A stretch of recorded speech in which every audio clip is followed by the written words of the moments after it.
déplacement, mobilité, loisirs, enfin donc tout ce qui va permettre à moi et à ma famille de nous épanouir. Voilà, donc j'essaye de synthétiser. Alors après, bien sûr, il va y avoir 10 000 définitions, et pour moi c'est ça. C'est de trouver un peu de bonheur dans ce que je vis.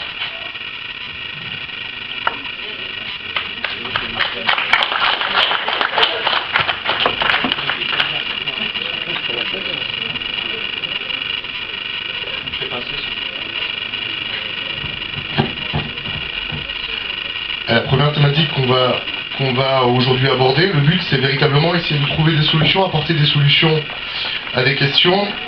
Et la première thématique c'était la lutte contre l'évasion fiscale, l'ISF, la fraude, etc. Donc est-ce que certains ont des idées pour lutter contre l'évasion fiscale ?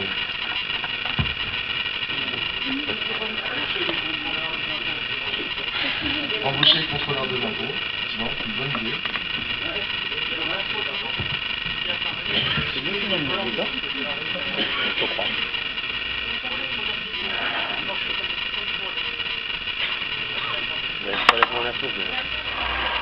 quelqu'un est la main dans le sac en train de voler, il faut être sûr d'aller en prison. Pour moi, c'est une loi qui est c'est un moyen de faire pression. Donc ça va avoir une prime planchée à 3 ans, comme ça, même s'il y a même s'il y a une prison faite, c'est sûr de faire au moins 1 an ferme. Donc là, au moins, Le matin aujourd'hui, effectivement, il y a des gens qui ont mis la main dans le sac, c'est totalement abordable pour eux, et effectivement, il n'y a pas de peine de prison. Donc la fraude, cette histoire, elle est plus lucrative que la fraude. Vous y avez bien ? Prélèvement à la source. Le prélèvement à la source, ça évite qu'il y ait de l'évasion fiscale. On prélève directement sur leurs impôts, sur leurs bénéfices, et ils peuvent plus s'évader. Parce qu'on a entendu beaucoup parler dans les revendications de l'ISF, donc qui était la grande intervention de Macron sur l'ISF. Il y a un pays qui a lutté efficacement contre l'ISF parce qu'en fait l'ISF c'est la pression des riches sur le gouvernement. Et on n'est pas le seul pays aujourd'hui dans le monde à avoir le problème avec des gens qui ont de l'argent, c'est-à-dire qu'ils mettent constamment la pression au gouvernement. Et ce qui est très compliqué parce que quelque part c'est si tu me taxes trop, je vais prendre mon argent, je vais m'en aller et je vais créer ailleurs. Alors il y a un pays qui a lutté pour moi efficacement contre ce problème, c'est les États-Unis. Quand vous êtes citoyen américain, peu importe où vous installez dans le monde, le pays qui vous accueille doit déclarer les montants que vous avez gagnés, vos bénéfices sur l'année, enfin vos revenus sur l'année à l'État américain et vous paierez vos impôts aux États-Unis. Et à partir de là, on s'est retrouvé avec les Américains qui avaient fui dans les paradis fiscaux, qui avaient fui en Europe, en Afrique ou en Amérique latine, qui sont revenus vers leur pays d'origine et qui sont revenus s'installer aux États-Unis parce qu'ils ne pouvaient plus échapper à la fiscalité américaine. Donc je pense qu'aujourd'hui, avec le pouvoir qu'a la France aujourd'hui dans le monde et son statut en termes de puissance économique, je pense que c'est quelque chose qu'on pourrait mettre en place et effectivement on n'aurait plus cette pression qu'a le gouvernement, parce que ne pensez pas que tout est simple pour eux, on n'aurait plus cette pression qu'a le gouvernement à effectivement jouer en fait avec les riches pour justement essayer le premier de cordée, comme le disait comme le dit toujours notre président de la République, on le voit partir mais il est toujours là. Donc comme je disais, les premiers de cordée en fait ils mettent énormément la pression et effectivement c'est compliqué pour eux aussi de faire valoir. Donc ça c'est un modèle aussi qui pourrait à mon avis être intéressant pour récupérer ces impôts-là qui ne sont pas payés aujourd'hui en France.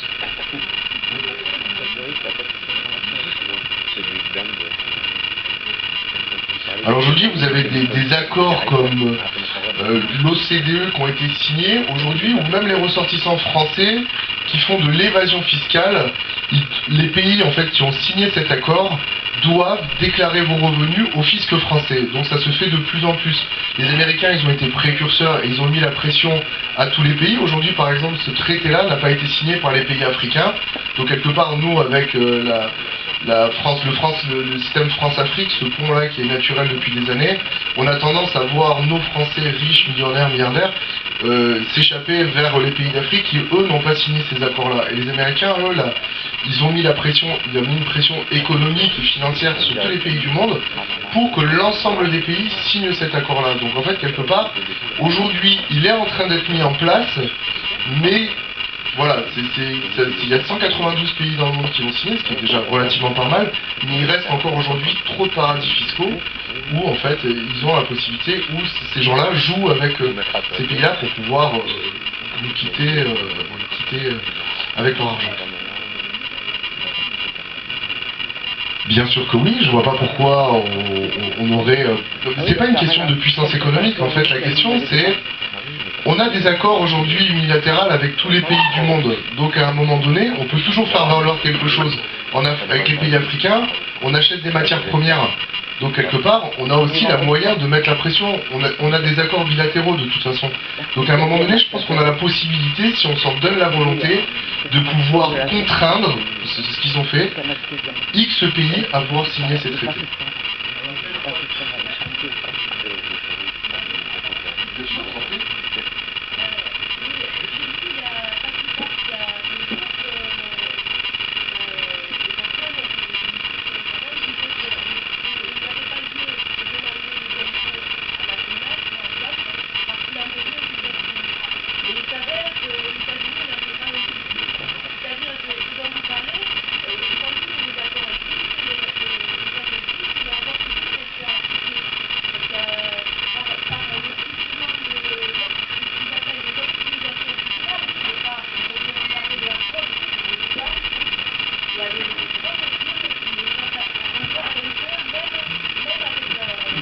Alors excusez-moi, j'ai peut-être pas été très clair dans mon propos, je vous parlais pas de société, je vous parlais de gens, de citoyens.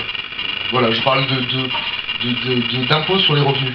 Je ne parlais pas des sociétés. Effectivement, les sociétés, elles font des montages aujourd'hui qui sont d'une complexité incroyable et qui en permet à Amazon et à autres, ou voire Total, de payer que 100 000 € d'impôts en 2018 en France, pour une société qui génère des milliards. Effectivement, les montages sociétés, c'est hyper compliqué. Moi, je vous parle du citoyen lambda qui fuit avec son argent. Donc voilà, c'est du citoyen.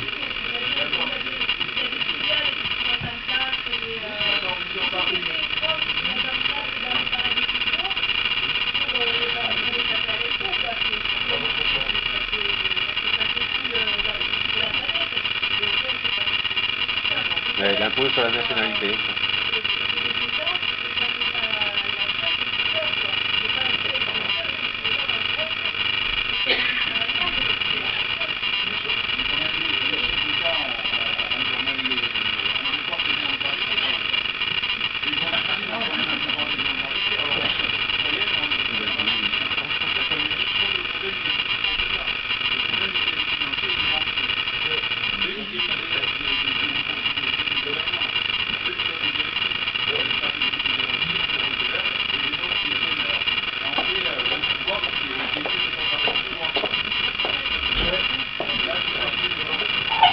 Les Rothschild qui avaient dit quelque chose qui était très intéressant, c'est qu'ils disaient que on ne règne jamais mieux que dans le chaos, en fait, quelque part.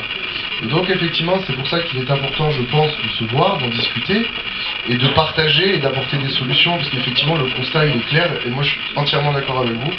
Mais le but, effectivement, c'est d'apporter, essayer de voir, nous, à notre niveau, parce que des fois, comme peut-être peuvent l'oublier souvent nos énarques, la solution, elle vient souvent d'en bas, et souvent, les gens, à force de discussion, concertation, et qui n'ont pas été pollués par l'ENA ou des choses comme ça, par des lignes directrices qu'ils ont en sortant d'école, parce qu'ils pensent tous de la même manière, qu'ils soient de l'extrême gauche à l'extrême droite, ils viennent tous des mêmes endroits. Donc à un moment donné, je pense que nous qui avons une culture différente, un point de vue, toutes ces choses-là font qu'aujourd'hui, en fait, le grand débat, effectivement, ils vont en tirer ce qu'ils veulent, eux, le gouvernement, mais rien ne nous empêche, nous, parallèlement au grand débat qui est organisé par le gouvernement et par nos énarques, de discuter localement des problèmes et apporter des solutions, et les faire remonter par des gens de volonté, comme c'est le cas aujourd'hui des élus qui sont venus, et d'avoir la volonté de faire remonter ces idées-là. Voilà, vraiment, moi, le constat, il est clair, et je suis entièrement d'accord avec vous. Maintenant, le but, c'est peut-être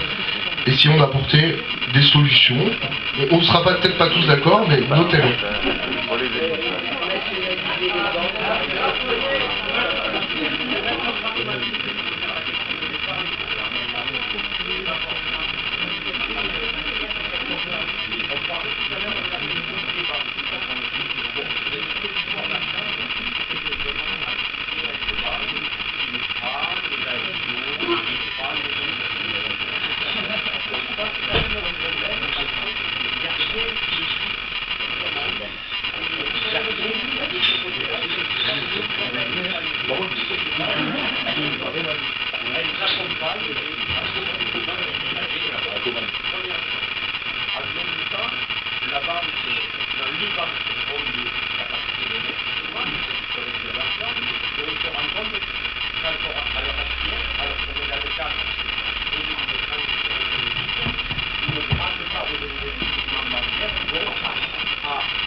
Sur la thématique de la TVA, vous voulez bien, on avait parlé peut-être d'une TVA moindre pour l'EDF, l'eau, le gaz, l'alimentation de première nécessité. On parlera du carburant plus tard. Qu'est-ce que vous en pensez ?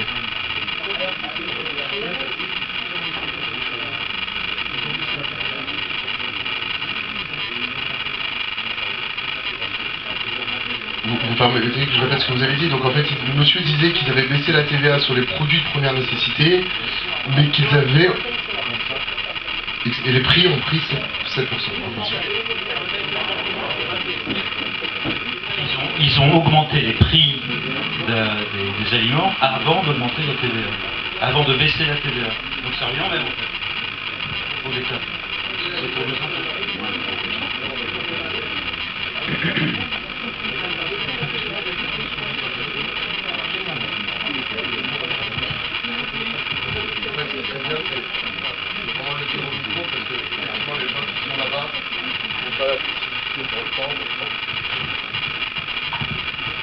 Alors c'est vrai qu'on ne regarde pas très bien nos factures d'EDF, mais je me suis rendu compte la dernière fois, et même l'eau sûrement, mais sur une facture de 125 € TTC, la consommation d'EDF n'était que de 59, tout le reste était TVA, reversion, voilà, exactement.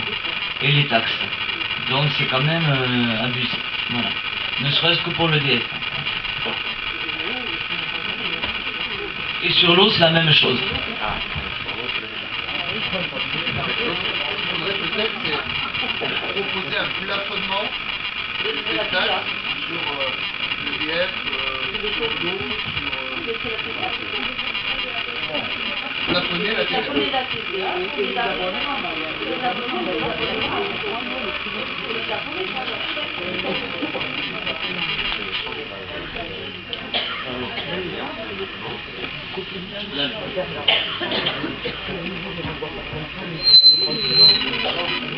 Oui. Bonjour monsieur. Donc il y avait quand même des demandes d'avoir la TVA à 0% pour les produits de première nécessité, ainsi que la gratuité des premiers kilowatts ou des premiers mètres cubes qui sont indispensables à chaque personne. Et là, les personnes qui sont vraiment pauvres seront les premiers bénéficiaires. Plutôt que là je vois que le TVA est à 5,5, bon ça arrive à rien quoi. Moi je la mettrais à 0% pour les produits de nécessité. Voilà, il faut partir de là. Hein, mais non mais... Ah bon, moi je vous l'accorde. Non mais attendez, si vous partez de ce système-là, on va se prendre tout de suite. Hein, et puis voilà, non, mais si on est gilets jaunes aujourd'hui, il faut partir gagnant. Mais non mais c'est tout à fait possible. Rappelez-vous ce qui s'est passé au niveau de la restauration sous Jacques Chirac. Il a bien pesé à 5%, si ce n'est que systématiquement, là, les différents gouvernements qui a eu droite-gauche, c'est pareil. Quand ils ont fait des cadeaux au patronat, il n'y a jamais eu de garde-fou, il n'y a jamais eu de rendez-nous compte de ce que vous allez faire. Voilà, c'est ça le souci. Hein, donc ils font semblant, par rapport au peuple, on fait des cadeaux, on fait avancer les choses, il faut faire marcher mieux les entreprises, etc. Mais il n'y a pas de... Ils ne demandent pas de comptes, alors qu'il faut demander des comptes. Donc c'est au peuple à demander des comptes. Ouais, voilà.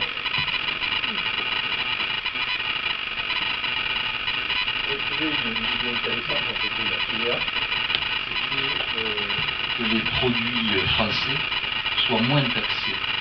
À savoir que par exemple, un produit fabriqué en France, une production française, aurait une TVA moindre que les produits qui viennent de l'étranger. Je trouve ça assez intéressant dans le sens où effectivement ça nous fait un travail. En tout cas, c'est une idée qui me semble intéressante qu'on pourrait travailler. C'est ce qu'a fait Trump, exactement. Ben, il est complètement protectionniste.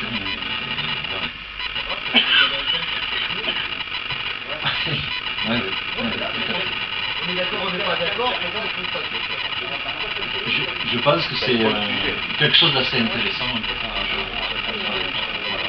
Je suis totalement d'accord avec monsieur. Je pense que les produits de première nécessité devraient être non taxés. Et ça, il me semble que c'est la base d'une société démocratique où effectivement des gens qui ont un pouvoir d'achat très bas ne doivent pas payer de taxes sur les produits de première nécessité. Ensuite, il faut peut-être bien se mettre d'accord quels sont les produits de première nécessité. Là, il y a peut-être quelque chose. Je pense que l'eau, l'électricité, le gaz, c'est les premières choses. Il faut pouvoir boire et avoir chaud, me semble-t-il.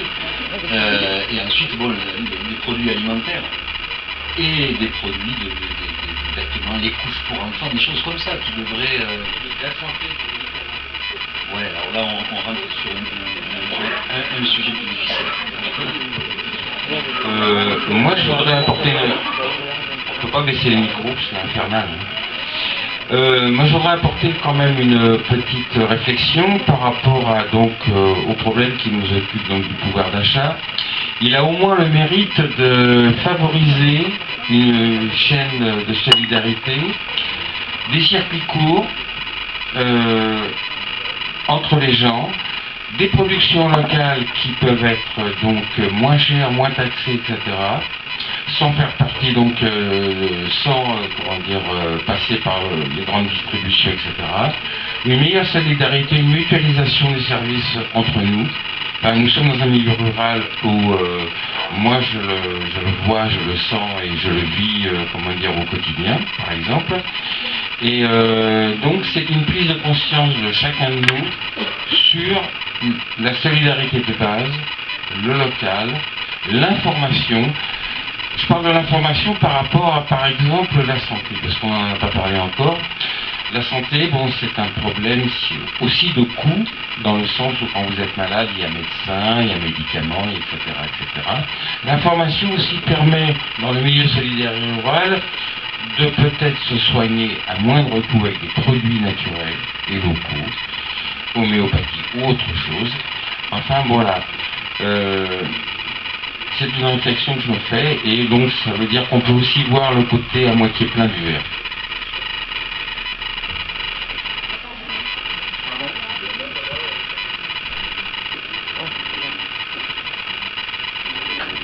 Par rapport à cette question des prix à la consommation, c'est sûr que la TVA c'est un impôt profondément injuste, puisque quel que soit votre revenu, vous allez payer le même impôt sur tous les produits.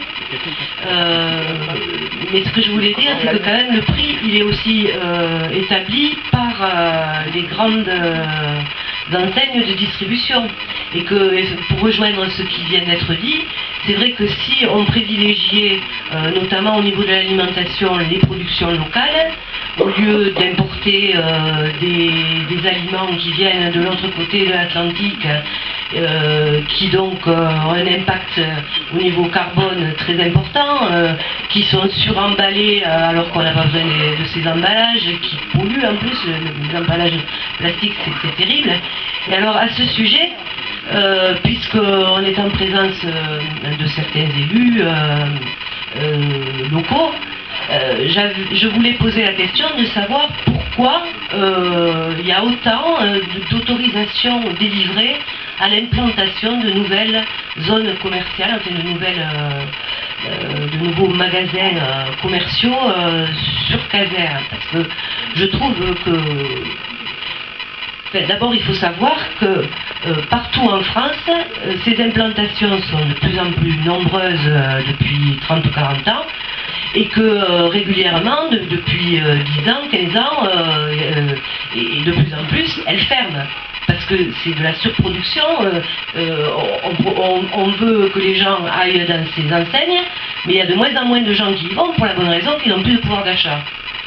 Donc finalement, là j'ai vu sur Bagatelle, ils ont fait un grand complexe commercial avec un décathlon et un casino qui va fermer. Oui voilà, Bagatelle, là c'est bien, c'est pas très loin. Qui va fermer. Ils ont ouvert il y a 2 ans et demi ces magasins et ils vont fermer. Alors au niveau en plus de l'emprise sur le sol, le bétonnage que ça représente et tout ça, c'est assez incroyable quoi. Donc moi j'avoue que j'attends des élus qu'ils privilégient l'installation de paysans sur les terres agricoles plutôt que l'implantation de ces grands centres commerciaux quoi. Voilà.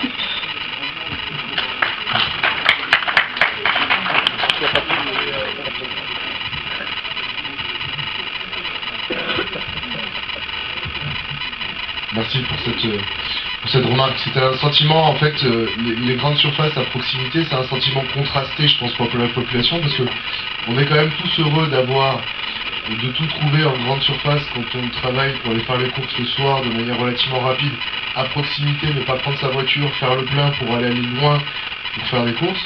Et effectivement, privilégier, je pense qu'on peut avoir des grandes surfaces dans les petits villages, mais si ces grandes surfaces privilégiaient en fait les paysans et le commerce local, je pense que ce serait peut-être la bonne adéquation. Mais je n'ai pas d'action à Carrefour ou à Intermarché ou... non, je préfère vous le dire, mais... 5 grandes surfaces pour une ville de 10 000 habitants, comme par exemple la Terrebonne, ça n'a pas lieu d'être. le seul intérêt pour la commune, peut-être pour le département, c'est les impôts locaux que ces grands groupes vont verser à la mairie ou au département. Est-ce que c'est la seule solution? Parce que moi je me demande si jamais... Est-ce qu'il y a des études de marché? Est-ce que la nouvelle...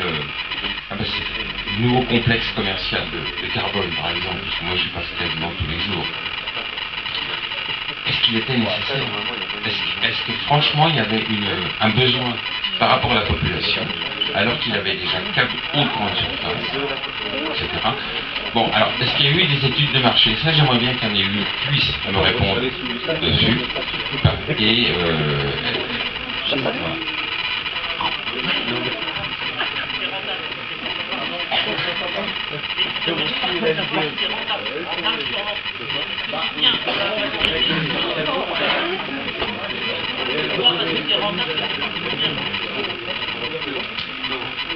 Après moi, sincèrement, je crois en tout, sauf en l'absurdité de l'installation d'une grande surface dans une commune. Vous voyez ce que je veux dire? C'est qu'à un moment donné, s'ils se sont installés, c'est qu'il y a une étude de marché qui a été faite, et que s'il y a de la demande, et quand vous voyez que ça ne désemplit pas, c'est pour ça que je vous dis que c'est vraiment un sentiment contrasté.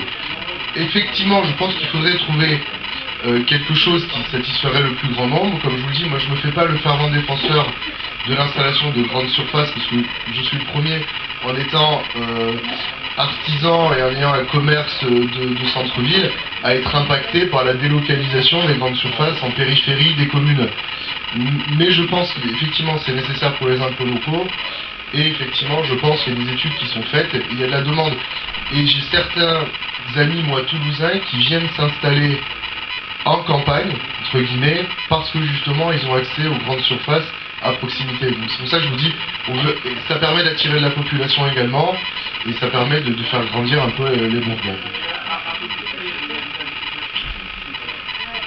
Je ne vous suis pas le défaut. Moi je vous dis, aujourd'hui en fait, le but pour moi, aujourd'hui, c'est vraiment qu'on puisse échanger et apporter des solutions. Alors effectivement, peut-être que les élus locaux, en faisant signer ce genre de contrat avec les grandes surfaces, peuvent, ou je ne sais pas s'ils ont la capacité de, imposer qu'une partie de l'alimentation qui va être vendue le sera faite sur un rayon de 40 km, 50 km, 100 km. Ça je peux pas vous le dire, mais...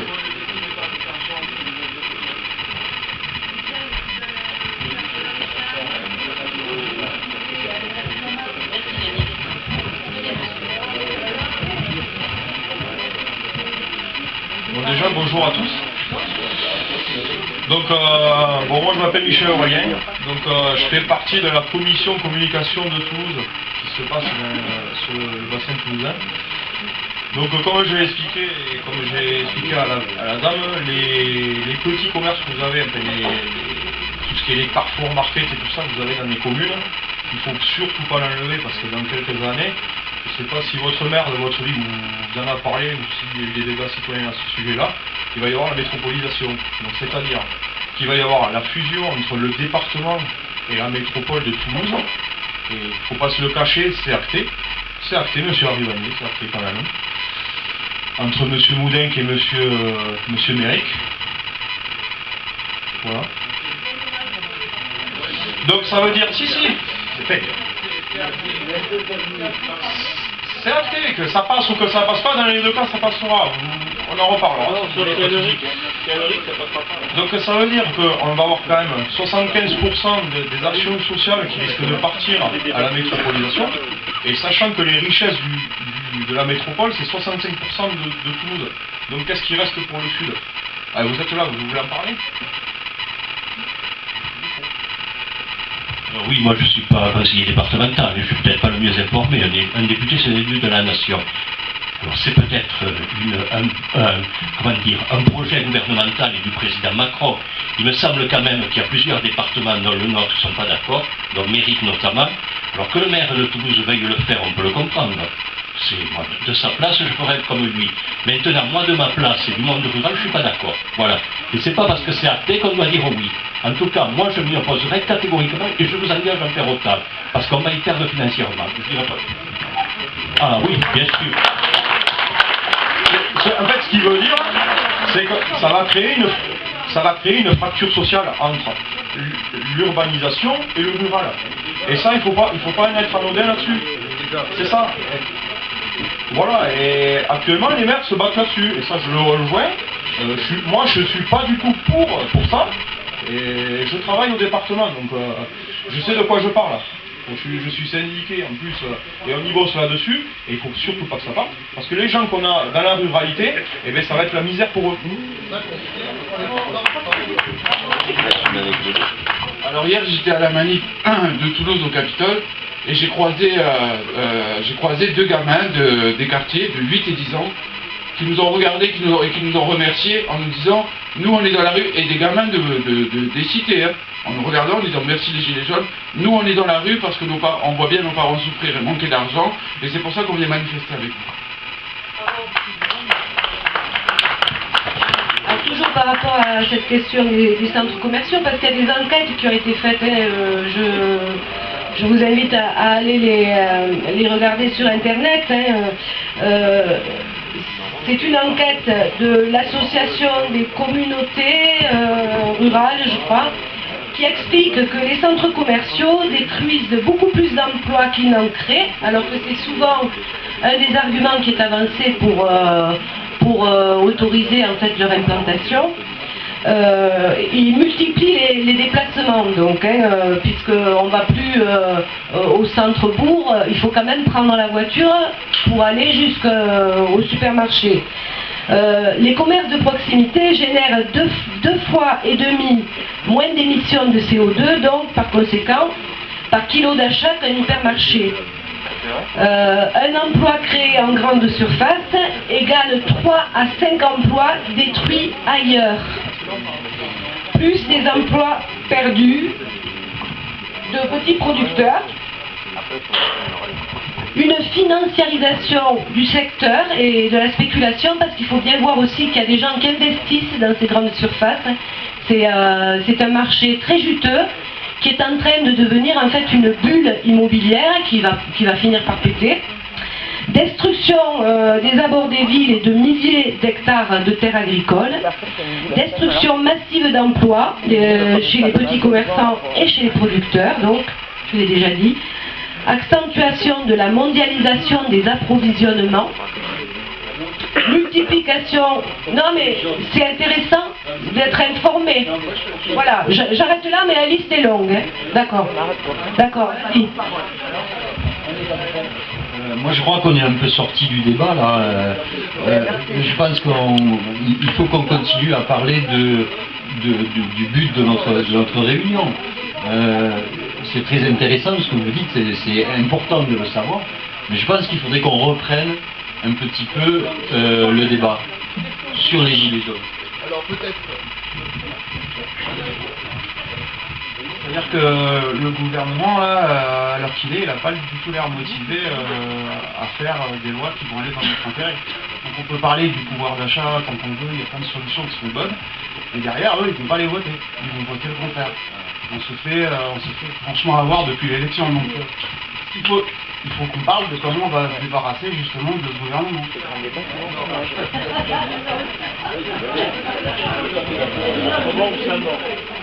En fait, on parle du pouvoir d'achat. On parle du pouvoir d'achat, mais le pouvoir d'achat, il se fait aussi quand on crée des lieux où les producteurs locaux peuvent aller vendre leurs produits. Et ça n'existe pas. Très peu. Moi, j'en connais un million, mais il faudrait faire ça dans toutes les villes. Les gens pourraient acheter des produits qui viennent d'à côté de chez eux, tout simplement, sans passer forcément par des grandes surfaces qui vendent des fruits et légumes qui viennent de je sais pas où. Voilà. Si je peux me permettre, on va peut-être fermer la parenthèse grande surface. Il y a encore quelqu'un... Parce que je pense qu'on est quand même tout de même un tant soit peu responsable de faire fonctionner Carrefour, Intermarché et compagnie, parce que des petits producteurs locaux, on les connaît, des petits magasins de bourgade, il y en a toujours eu, et s'ils ferment, c'est parce que quelque part, nous également sommes responsables, parce que on préfère aller à Intermarché, à Carrefour et tout ce qui s'ensuit, au lieu d'aller voir le petit producteur local, on fait pas l'effort. Donc, quelque part, il faut aussi savoir se remettre en question soi-même.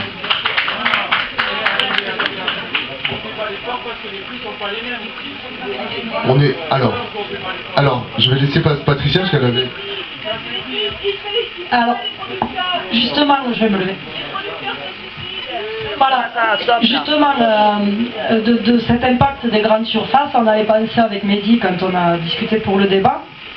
Ce qui peut se mettre en place aussi, c'est alléger ces petits commerces de charges qui pourraient être absorbés par les grandes surfaces, justement, ce qui permettrait au niveau des tarifs, justement, d'être un peu plus raisonnable et qu'on puisse aller...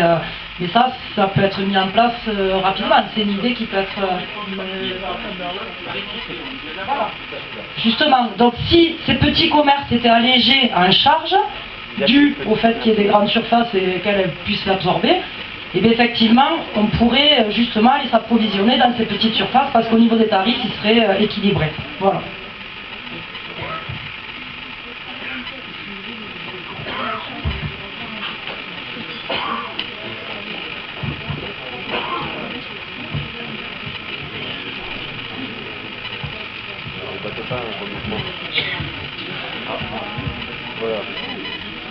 Alors bonjour, moi avant tout je vais essayer de vous donner mon point d'avis. Alors tout ce que je vois, c'est que les grandes surfaces, chaque année, balancent combien de tonnes de nourriture à la poubelle, qui ne sont données ni aux ONG, ni à personne. Je connais plein de personnes qui crèvent de faim dans ce pays. On oblige des jeunes en CDD ou en CDI à balancer des tonnes de javel sur ces bouffes-là, alors que rien n'est fait. Il y a plus de 30 millions de Français qui vont au McDonald's, aux pizzas, au kebab. Les gens ne sont pas informés. Les gens sont feignants, on aime la facilité. Moi je me casse les pieds à faire des vidéos, à apprendre à faire des soupes aux gens pour moins de 5 €. Et à manger dignement des produits et à devenir locavore. Si les gens sont assez stupides pour aller dans les grandes surfaces, sans réfléchir comme des moutons d'abattoir, ce qu'il faut leur apporter c'est le savoir. Une fois qu'on sait, on ne peut plus se faire avoir. C'est tout ce que j'avais à dire.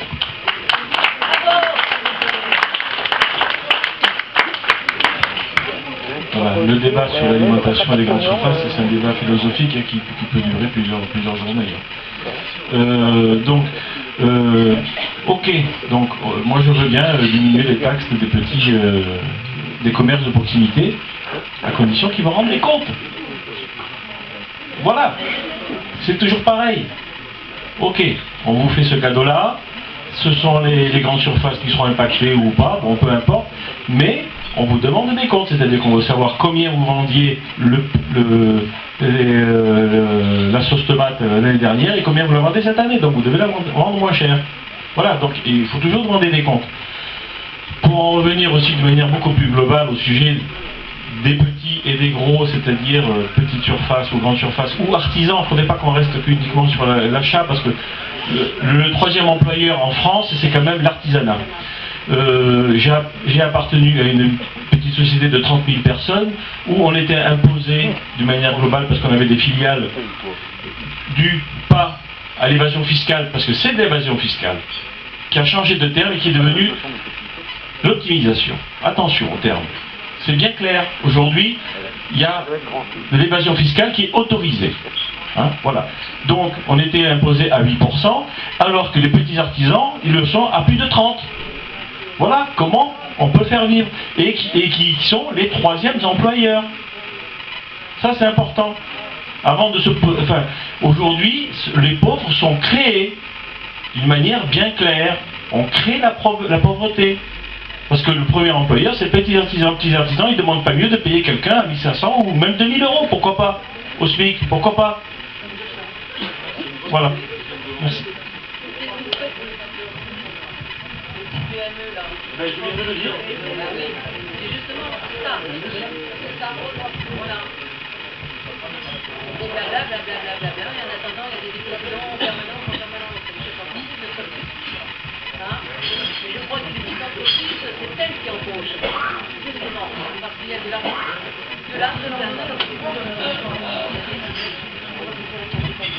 Je vais chanter, hein, parce que franchement... Hein, ouais. Bon.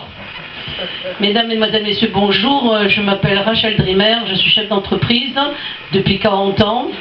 Je vis en Allemagne et je revendique deux choses très importantes dans mon cœur. La première chose, ça n'a rien à voir avec, entre guillemets, revendication, parce que personne n'en parle. Et je fais en sorte que tout le monde m'écoute, parce qu'on parle de nous, mais on ne parle pas des gens qui sont dehors dans la rue. Et ça, c'est quelque chose, et pardonnez-moi la franchise que j'ai envers vous tous et envers vous toutes, c'est que moi, je voyage beaucoup, je vois beaucoup de choses dans ma vie, et je vois des gens qui sont en train de mourir dans les gares. Je suis allée à l'hôpital une fois, 2 fois, 3 fois, et je vois des gens 11h30, minuit, qui cherchent ne pas fermer les portes pour pouvoir dormir dans les hôpitaux. Et ça, mesdames et messieurs, personne n'en parle. Et ça, c'est mon combat. Vous voyez, je suis avec vous, je suis gilet jaune, je dépends de carbone, mais je peux vous dire, même si j'habite à l'étranger et que je viens souvent en France, je peux vous dire que ma revendication, je mettrai presque ma vie pour défendre ces gens-là, qui meurent, qui crèvent de faim, qui crèvent de froid. On parle de tout sauf d'eux. Ça, c'est une chose. Et je revendiquerai jusqu'à ce qu'on m'écoute. Ça, c'est important pour moi. La deuxième chose, c'est les entreprises, les petites entreprises, les petits chefs d'entreprise. Parce que je dis toujours, hein, si vous n'êtes pas là, mesdames et messieurs, les chefs d'entreprise, c'est 0. D'accord ? Si mon entreprise fonctionne, c'est grâce à mon personnel. Si le personnel n'est pas là, si je n'ai pas une compétition avec eux, si je ne suis pas complice avec eux, si je ne partage pas leurs problèmes avec eux, je ne suis rien. Alors vous avez des chefs d'entreprise comme moi, qui parlent comme moi. Et quand ils vont dans des endroits comme les Gilets jaunes, permettez-moi de vous le dire, j'ai quelque chose qui me tient à cœur, hein, c'est que des fois on n'est pas bien accepté. Pourquoi ? Parce qu'on parle comme des chefs d'entreprise, nous sommes des gérants de société, et des fois on veut apporter quelque chose de plus chez les Gilets jaunes, mais on nous fait comprendre qu'on est de trop. Et ça, quand on dit la solidarité, quand on se permet de dire on porte des gilets jaunes et qu'on est solidaire et qu'on écoute, moi je peux vous dire, je suis venu, j'ai voulu m'introduire dans un groupe, on m'a fait comprendre que j'étais de trop. Donc je suis partie et je revendique les gilets jaunes et je suis avec les gilets jaunes à 100% et je dis simplement que pensez aussi aux entreprises où ils ont des difficultés. Les petites entreprises, vous ne pouvez pas savoir le nombre de dépôts de bilans d'entreprises qu'il y a de plus en plus. Alors quand on dit à la télévision, il y a énormément de création d'entreprises, ils me font rire les politiciens. Parce que je voudrais savoir où ils les trouvent. Il y en a qui ont des entreprises familiales et qui déposent les bilans. Hein? Donc il faut parler aussi de tout ça. Oui, ce sont des salariés et les entreprises, mine de rien, ce n'est pas les multinationaux qui vont nous faire vivre, ce sont les petites entreprises, c'est-à-dire les entreprises du grand-père, de la grand-mère, ou un homme ou une femme qui a une idée, qui veut faire développer son entreprise, eh bien elle va embaucher parce que la création est là, l'embauche est là, la production est là. Et sans nos employés, la production n'avance pas. Alors, dans les débats, il faudrait que vous injustez, vous mettez à l'intérieur de votre débat la revendication pour les gens qui sont dans la rue. On parle des immigrés, moi je ne suis pas raciste du tout, hein, parce que moi j'ai vécu en Algérie, donc je ne suis pas du tout raciste du tout. Mais je dis, avant de parler de ça, parlez aux gens qui meurent de froid. Vous avez des chefs d'entreprise qui avaient une entreprise florissante et du jour au lendemain se retrouver dehors. Hein. Voilà, d'accord. Alors ça aussi, il faut en parler. Hein. Il ne faut pas parler que les retraites, oui, c'est vrai, on en parle, c'est très important. Parce qu'il y a des gens qui ont 400, 500 euros en retraite. Ça aussi, ce n'est pas normal. 40 ans de service, 40 ans le matin, ils se lèvent à 5 heures et ils rentraient le soir très fatigués. Et qu'est-ce qu'ils se retrouvent à la fin? 450 euros, 500, maximum 600. C'est honteux. Et être tributaire des enfants, être dépendant des enfants, vous croyez que c'est une fierté pour nous? On a élevé nos enfants et on est obligé de demander à nos enfants de l'aide? Non, stop. Voilà, c'est tout ce que j'ai à dire. Merci.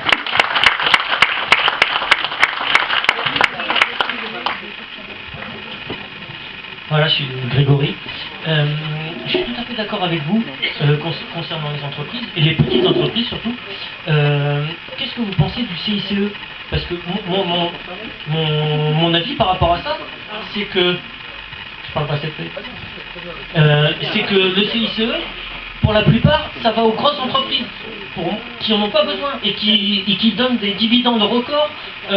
Cette année, ça a été le record. L'année dernière, ça a été le record. Alors, pourquoi le CICE n'aiderait pas justement ces petites entreprises qui sont non seulement qui favorisent l'emploi et qui en plus sont surtaxées? Donc, ça, la définition du gouvernement du CICE, qu'on soit tous bien clair sur qu'est-ce qu'est le CICE, parce qu'il y a peut-être des gens qui ne savent pas. Brièvement ce qu'est le CICE.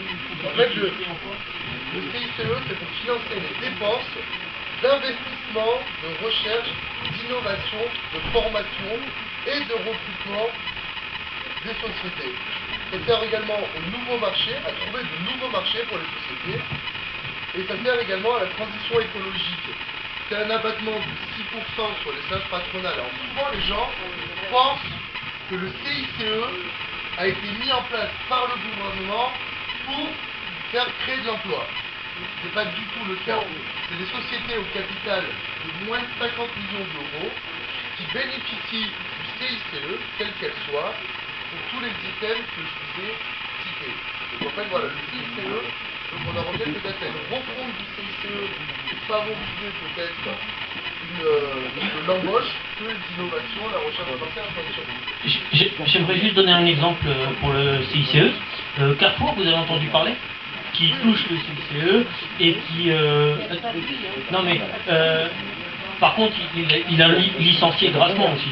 Donc... Il a droit, puisque le CICE est fait pour favoriser la recherche, la transition écologique, les nouveaux marchés. C'est pas quelque chose qui a été créé pour créer de l'emploi. Donc on peut licencier et bénéficier du CICE. C'est un peu illogique, effectivement, et c'est cette refonte-là dont il faudrait discuter. Alors, Simplement sur le CICE, il est supprimé à partir de 2020, fin de l'année ou l'an prochain. Il est transformé en baisse des charges pour toutes les entreprises. Voilà. Et c'est pour ça que cette année, ça coûte 2 fois, puisqu'il y a N-1 cette année, ce qu'on entend actuellement à la radio. Après, voilà, que tout le monde en profite, grosse petite entreprise, c'est une autre question. Sauf qu'en France, c'est l'égalité devant la loi. Je vous le rappelle, on est tous pareils.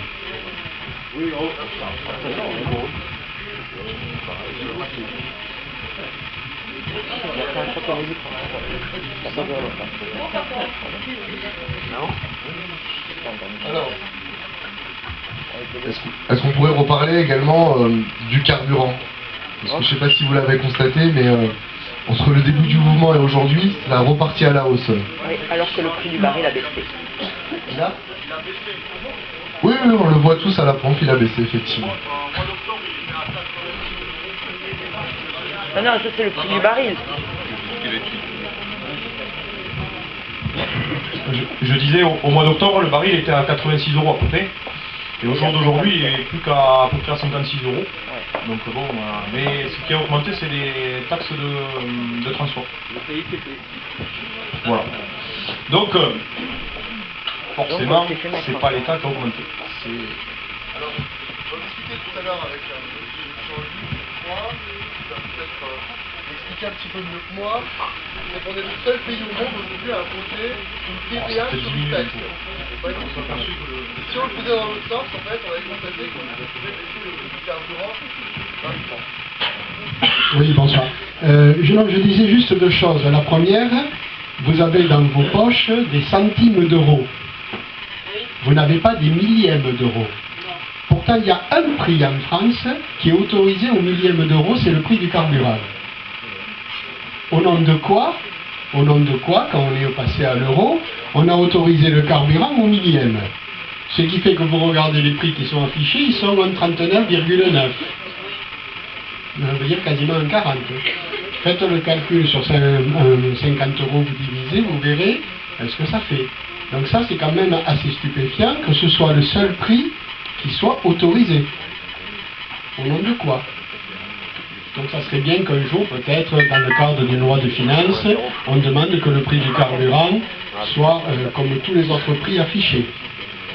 Après, juste, donc, deuxièmement, ce qui se passe, vous avez un prix du brut, effectivement, qui varie, sur lequel on met la TICPE, donc une part revient à l'État et une part revient aux régions, et ensuite vous avez la TVA sur ce prix-là. Ce qui fait qu'on a une TVA sur une taxe. Et oui. Ce qui est quand même en soi assez stupéfiant de mettre la TVA sur une taxe. Non mais, je veux dire, mais si, parce que si vous faites l'inverse, si vous mettez la TVA avant la TICPE, vous verrez automatiquement de combien descendra le carburant. Ensuite, juste deuxièmement, 2 choses. Ce que vous avez dit tout à l'heure quand vous parliez d'évasion fiscale. Un député est soumis à ses déclarations de revenus quand il rentre en mandat ou quand il sort de mandat. Je pense que ça serait bien, par exemple, vu ce qui vient de se passer avec M. Carlos Ghosn, que les dirigeants des grandes entreprises, notamment celles qui sont nationalisées, soient eux aussi soumis à ce type de déclaration. Parce que très honnêtement, que éventuellement les Japonais qui aient une affaire de bras de fer en termes de pouvoir, ça je suis prêt à l'entendre, sauf que maintenant on apprend qu'il y a eu son anniversaire, il y a eu ses 60 ans, il y a eu son mariage. Là, quand même, ça fait un peu beaucoup, et manifestement, il n'est pas sanctionné immédiatement. Donc c'est là où on revient au problème de l'équité, où on a le sentiment qu'il y en a qui sont sanctionnés de suite, et d'autres, voilà. Donc je crois, c'est quand même un aspect qui me paraît assez surprenant. Voilà, c'est tout ce que je voulais dire.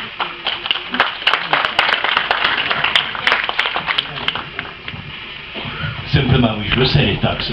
Il faut quand même rappeler que ce qui a mis le faux poudre et que ce qui a fait flamber le prix de l'essence, c'est la taxe carbone, c'est-à-dire la taxe sur l'écologie, enfin, vous voyez ce que je veux dire. Voilà, qui a fait augmenter le prix. Une taxe qui était un impôt supplémentaire, et qui ne servait pas à l'écologie, mais qui servait à renflouer les caisses de l'État. Parce que je rappelle quand même que l'ISF qu'on a supprimé, le président Macron dit que c'est pas ça qui a fait baisser le chômage.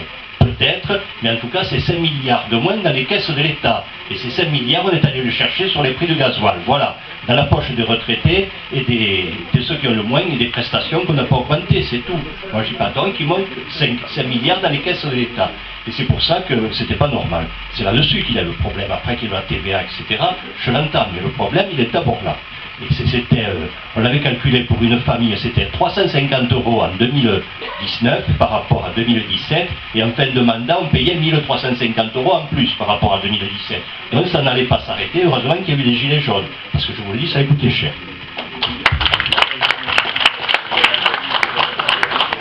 Juste une petite question, est-ce que c'est normal qu'on nous mente par rapport à ça? C'est-à-dire qu'on nous dise que c'est pour l'écologie, alors que ça ne l'est pas. Pourquoi au sommet de l'État, on nous manque comme ça en permanence? Parce qu'on n'est pas assez vigilant, c'est tout.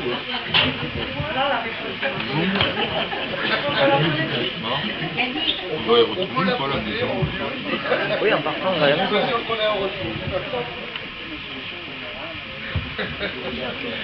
Moi, je voulais juste parler de la charte qui est en construction.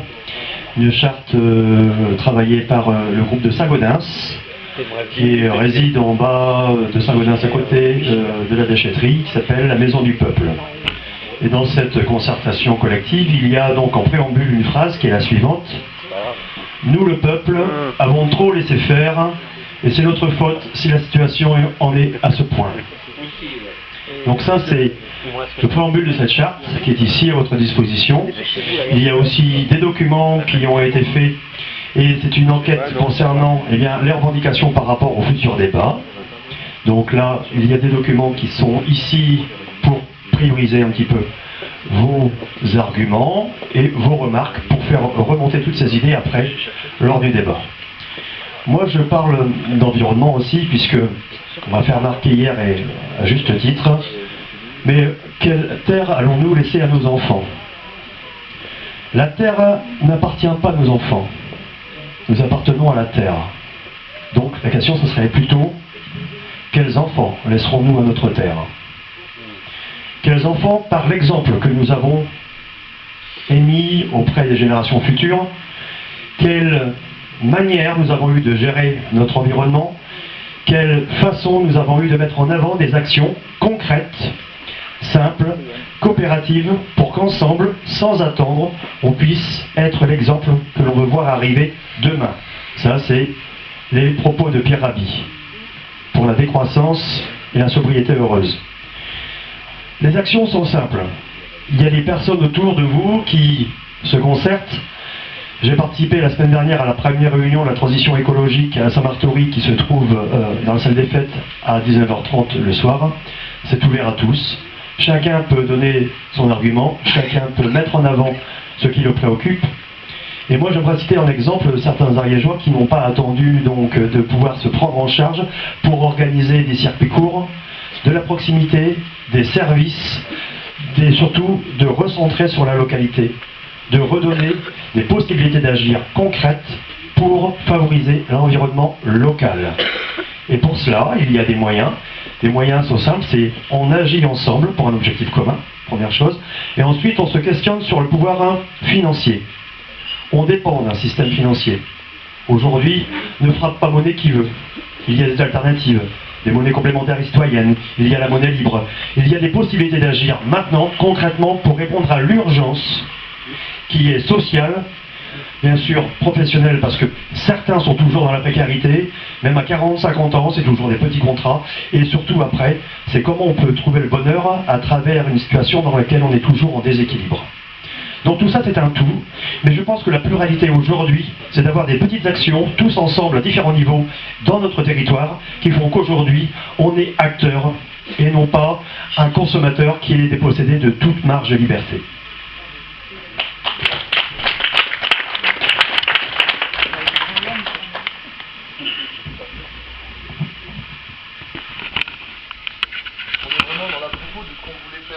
Parce que Ben a participé aussi à l'organisation de cet après-midi-là.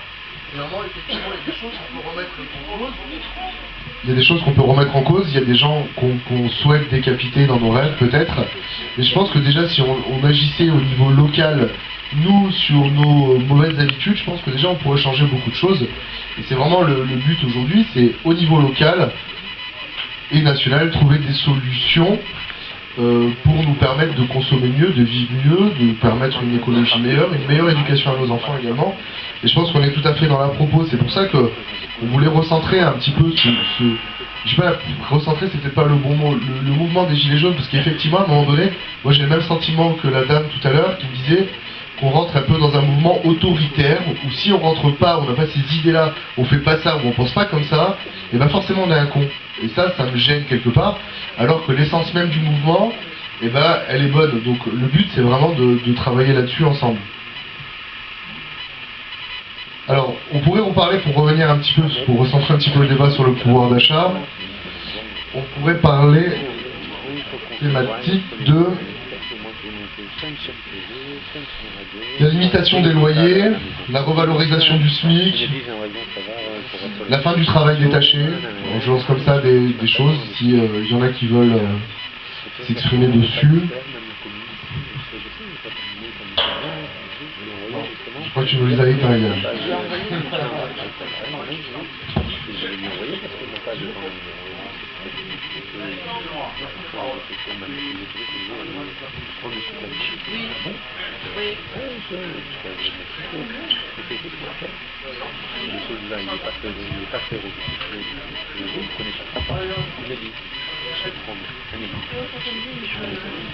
Je pense qu'aussi il faudrait plus parler du service public, parce qu'en fait c'est ça qui manque un petit peu dans les petites localités. On paye un impôt de plus en plus cher au final, et on a de moins en moins de services publics. Voilà, c'est ça aussi.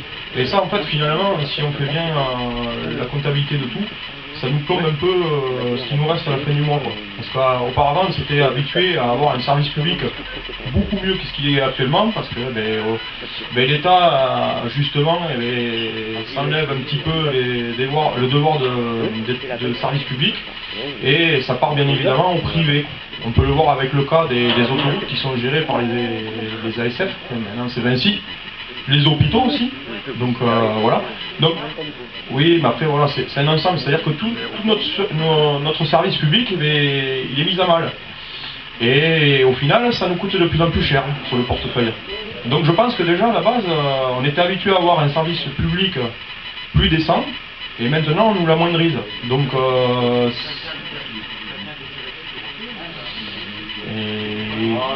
directive.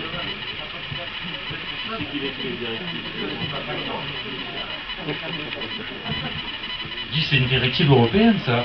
Et bien, on va se de service public.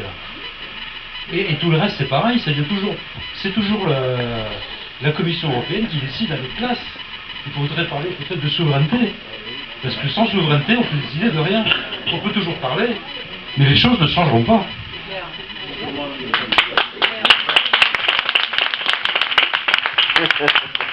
Là, fallait applaudir.